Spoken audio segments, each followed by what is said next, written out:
ఆలోచించదగ్గ విషయాలు చాలా చాలా బయటకు వస్తున్నాయి. ఒక ఆర్టీటీకి రెన్యూవల్ కోసం కార్యక్రమాలు చేపడుతుంటే సేవానంద సేవ ఆర్టీటీ అనే విధంగా చేపడుతుంటే మనుషుల మధ్యలో కొత్త కొత్త ఆలోచన విధానాలు రావడమే కాకుండా కొత్త కొత్త ఆలోచనలు రావడమే కాకుండా ఇప్పుడు ఆనంద్ గారికి మరొక ఆలోచన వచ్చింది. అది ఖచ్చితంగా ఆలోచించదగ్గ విషయం ఏంటంటే, ఎందుకంటే ప్రభుత్వం వేలాది కోట్లు లక్షలాది కోట్లు ఏదైతే ఆరోగ్యశ్రీ పథకం ఉందో అది కార్పొరేట్ ఆసుపత్రికి ఇస్తున్నప్పుడు ఎందుకు ఆర్టీటీకి ఇవ్వకూడదు అనే అనుమానాలతో పాటు ఖచ్చితంగా ఇవ్వాలని డిమాండ్ చేస్తూ దాని మీద కొద్దిగా వివరణ ఏదో చెప్తామంటున్నారు. ఆనంద్ గారు, మీరు ఆరోగ్యశ్రీ విషయంలో ఆర్టీటీకి ఏ విధంగా లింక్ పెట్టి మాట్లాడదలుచుకుంటున్నారు? లింక్ అంటే లింక్ కాదు, ఏ విధంగా మీరు సలహా ఇవ్వదలుచుకుంటున్నారు ప్రభుత్వానికి? జై భీమ్ సార్, ఈరోజు ఈ కరువు ప్రాంతమైనటువంటి అనంతపురం జిల్లా చాలా వరకు ఆర్టీటీ తరఫున వైద్యము విద్య చాలామంది లబ్ధి పొందారు. అది అందరికీ తెలిసిన విషయమే. అయితే అప్పుడు ఆర్టీటీ దగ్గర ఎఫ్సిఆర్ఏ ఉన్నప్పుడు 2019 అవతల ఉన్నప్పుడు చాలా వరకు నిధులు ఉండేవి. అప్పుడు సేవలు వైద్యమైతేనేమి విద్య అయితేనేమి విపరీతమైన సేవలు అందించేవారు. అయితే ఎప్పుడైతే 2019 ఎఫ్సిఆర్ నిలబడిపోయిందో అప్పటి నుంచి కూడా ఇప్పటి వరకు కూడా సేవలు రోజు రోజుకు తగ్గుముఖం పడుతుండేది అందరూ గమనిస్తున్నాం. అయితే ఈరోజు కొత్తపల్లి అయితేనేమి, అదేవిధంగా కళ్యాణదుర్గం అయితేనేమి, అదేవిధంగా కనేకల్ అయితేనేమి హాస్పిటల్స్ ఇప్పుడు ఈరోజు మూతపడే అవకాశం కూడా ఉంది, మూత పడుతుందనే ఆలోచన కూడా ఉంది.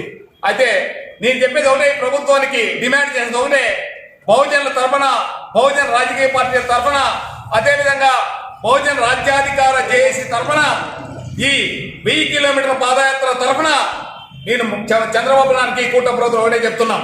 అయా కూటమి ప్రభుత్వం ద్వారా మీరు మీ బడ్జెట్లో ఈ 10వ తారీఖు వరకు ఉన్న బడ్జెట్లో మీరు ఆరోగ్యశ్రీ నిధులని ఎందుకు మీరు ఆర్టీటీకి డైవర్ట్ చేయకూడదు?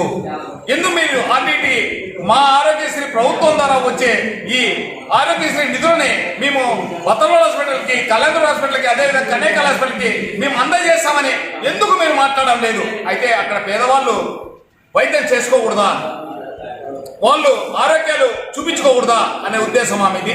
లేదంటే మీ కార్పొరేటర్, మీ సామాజిక వర్గం హాస్పిటల్లే డెవలప్ కావాలా అనే ఉద్దేశంతో మీరు చేస్తున్నారా? ఈ బడ్జెట్ లో చంద్రబాబు నాయుడు గారు మీకు ఒకటే చెప్తున్నాం, పవన్ కళ్యాణ్ గారు మీకు ఒకటే చెప్తున్నాం, మీరు లోకేష్ గారు మీకు ఒకటే చెప్తున్నాం, మీరు ఈ బడ్జెట్ 10వ తారీఖు వరకు నడుపుతున్నది ఈ సెషన్స్ లో, అసెంబ్లీ సెషన్స్ లో మీరు ఆరోగ్యశ్రీ నిధులని ఖచ్చితంగా ఆర్టీటీకి మీరు ఈ హాస్పిటల్ మళ్లించాలా, వాళ్ళు కూడా బడ్జెట్ కేటాయించాలా.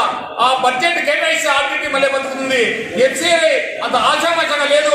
మీ ఉద్దేశం వేరే ఉంది, జనాల ఉద్దేశం వేరే ఉంది, రాజకీయాలు చేస్తున్నారు. కాబట్టి మీరు వాళ్ళు చేసినారు, వీళ్ళు చేసినారు.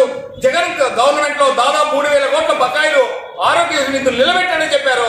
అదేవిధంగా ఫీజు రింబర్స్మెంట్ ఫీజుల్ని దాదాపు 4000 కోట్లు జగన్ గారు నిలబెట్టినారని చెప్పారు. మరి మీరు వచ్చారు కదా, మరి మీరు వచ్చారు, మీరు పొడసండి, మీరు చెయ్యండి, మీరు మాట్లాడండి, మీరు బడ్జెట్ కేటాయించండి ఆర్టీటీకి. మీరు ఆరోగ్యశ్రీ నిధులైతేనేమి, నిధులైతేనేమి ఆర్టీటీకి మీరు ఆ ఎఫ్సిఆర్ఏ వచ్చేంత వరకు మీరు వెంటనే మీ మనసు మార్చుకొని మీరు ఇంకోసారి ఆలోచన చేసి ఈ జిల్లాలతో మీరు అన్ని విధాలా మీరు మెసేజ్ తెప్పించుకొని మీరు ఖచ్చితంగా ఆరోగ్యశ్రీ నిధులని ఆర్టీటీ హాస్పిటల్కి మీరు మళ్లించాలనే ఉద్దేశంతో మీరు అట్లా మళ్లించకపోతే ప్రైవేట్ హాస్పిటల్ అందరినీ కూడా, ప్రైవేట్ అన్ని కూడా మూతపడేందుకు కూడా మేము ఉద్యమం చేస్తామని చెప్పి ఈ సందర్భంగా తెలియపరుస్తున్నాం. జై భీమ్.